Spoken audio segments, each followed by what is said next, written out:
কলেজের শিক্ষার্থী, আসলে এ ধরনের ফুল গাছ দেখলে বা ফুল দেখলে কেমন লাগে? আসলে এ ধরনের ফুল গাছ দেখতে অসাধারণ লাগে, আর মনের ভিতরে একটা প্রশান্তি সৃষ্টি হয়, যেটা আসলে বলে বোঝানো যাবে না। আর আপনি এমনিতেই দেখতে পাচ্ছেন যে বিএম কলেজের পরিবেশটা অসাধারণ, আর এর সৌন্দর্যটা বহুগুণ বাড়িয়ে দিচ্ছে হলো আমাদের এই ফুলগুলো। Thank you. আপনার কাছে একই প্রশ্ন, এ ধরনের ফুল দেখতে কেমন লাগে আসলে?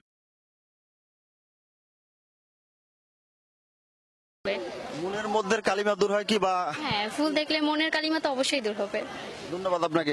এখানে রয়েছেন বরিশাল বিএম কলেজের উদ্ভিদ বিজ্ঞান বিভাগের প্রভাষক মহিউদ্দিন আলী আজম। আপনার কাছে জানতে চাচ্ছি আসলে এই ফুলের কোনো গুণাগুণ, আসলে যে সৌন্দর্য উপভোগ ছাড়া আর কি গুণাগুণ রয়েছে? এটা বেসিক্যালি অর্নামেন্টাল প্লান্ট হিসেবে বিভিন্ন জায়গায় লাগানো হয়ে থাকে। সৌন্দর্যটাই এর মূল উদ্দেশ্য আর কি। তারপরে আপনার এটাকে অ্যাভিনিউ প্লান্ট হিসেবেও চিহ্নিত করা হয়, বিভিন্ন অ্যাভিনিউতে লাগানো হয়। এই মূলত অর্নামেন্টাল ভ্যালুটাই এর বেশি আর কি। এগুলো কি আরো বাড়ানো উচিত? আপনি কি মনে করেন? অবশ্যই এগুলো সংখ্যা আসলে আমাদের বাড়ানো উচিত। আমরা তো একচেটিয়া অনেক জায়গায় দেখতে পাই যে আকাশমণি গাছটা দেখতে পাই, যেগুলো পরিবেশের জন্য ক্ষতিকর, ইউক্লিপটাস।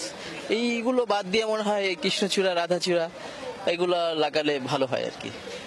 ধন্যবাদ আপনাকে। আমরা এখন কথা বলবো বিএম কলেজের উদ্ভিদ বিজ্ঞান বিভাগের সহযোগী অধ্যাপক মোহাম্মদ রফিকুল ইসলামের কাছে। আপনার কাছে জানতে চাচ্ছি যে এই ফুলগুলো মূলত কোন সিজনে ফুটে, কতদিন থাকে, এবং আসলে এর কি গুণাগুণ আছে? এই ফুলগুলি মূলত এপ্রিল এবং মে মাসেই ফুটে, কিন্তু এছাড়াও কিছু কিছু কৃষ্ণচূড়া সারা বছরই ফুল দিয়ে থাকে।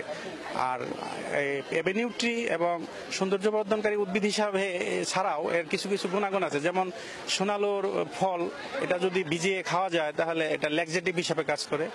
আর কৃষ্ণচূড়ার পাতা রস, সেটাও ল্যাক্সেটিভ হিসাবে কাজ করে। আর ইন্ডিয়াতে এটাকে মানে ভেষজ উদ্ভিদ হিসাবে এটাকে ব্যবহার করা হয়। আর কৃষ্ণচূড়ার মূল দেশ হলো মাদাগাস্কার, সেখানে এটা এন্ডেমিক হয়ে গেছে। এখন এই সৌন্দর্যের জন্য সারা বিশ্বে এটাকে অ্যাভিনিউ ট্রি হিসাবে লাগানো হয়। রোপণের কত বছর পর সাধারণত ফুল হয়, এবং এ ধরনের আরো বেশি ফুল লাগানোর জন্য কোনো পরামর্শ বা অনুরোধ রাখবেন কিনা? এটা অত্যন্ত ফাস্ট গ্রোয়িং উদ্ভিদ, 3 বছরের মধ্যে এটা ফুল হয়। এবং এটা যেহেতু শিক্ষা প্রতিষ্ঠানে এটা প্রচুর পরিমাণে লাগানো উচিত, কারণ এটা সৌন্দর্য বর্ধনকারী হিসেবে খুবই সুন্দর লাগে। আপনারা দেখতে পাচ্ছেন অবশ্যই যে এখন খুব সুন্দর লাগতেছে আমাদের ক্যাম্পাসে কৃষ্ণচূড়া এবং রাধাচূড়া দেখা যাচ্ছে, এবং জারুল আমাদের ক্যাম্পাসে প্রচুর পরিমাণে আছে। আমি আশা করব যে বিশেষ করে শিক্ষা প্রতিষ্ঠানে এই গাছ আরো লাগানোর জন্য।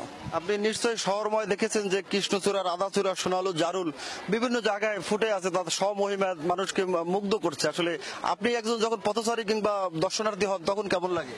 তখন আমার খুবই ভালো লাগে, বিশেষ করে মরহুম মেয়র শওকত হোসেন হিরণ বরিশালের সৌন্দর্য বর্ধনের জন্য অত্যন্ত গুরুত্বপূর্ণ ভূমিকা পালন করছেন। আমি আশা করব এখনো যারা দায়িত্বে আছেন তারা এই কাজগুলো করবেন, এবং বরিশাল একটা সুন্দর নগরী হিসাবে বাংলাদেশে সবার কাছে পরিচিত। ধন্যবাদ আপনাকে। যোজনা আপনি শুনলেন এখানকার যারা উদ্ভিদ বিজ্ঞানী রয়েছে তারা তাদের মতো করে বলেছেন, শিক্ষার্থীরা বলেছেন যে এগুলো আসলে অর্নামেন্টাল প্লান্ট কিংবা সৌন্দর্য বর্ধনকারী বৃক্ষ বলা হয়। এই বৃক্ষের মাধ্যমে বরিশাল নগরীকে আরো সুন্দর করে সাজানো যেতে পারে। এবং আমরা কিছুক্ষণ আগে আমরা জেলা প্রশাসকের সাথে কথা বলেছি, তিনি বলেছেন যে বরিশালের যে খালগুলো রয়েছে সে খালের দুতীরে এবং বিভিন্ন শিক্ষা প্রতিষ্ঠানের সামনে এ ধরনের গাছ লাগিয়ে আরো পরিবেশটাকে আরো নির্মল এবং আরো সৌন্দর্যময় করে তুলতে তিনি কার্যকর পদক্ষেপ নেবেন। যোজনা এই ছিল বরিশালের কৃষ্ণচূড়া, রাধাচূড়া, সোনালু এবং জারুল গাছের যে ফুল, সেই ফুলের নিয়ে আসলে বিশ্লেষণ করার চেষ্টা করেছি। এই ছিল আমার কাছে সবশেষ।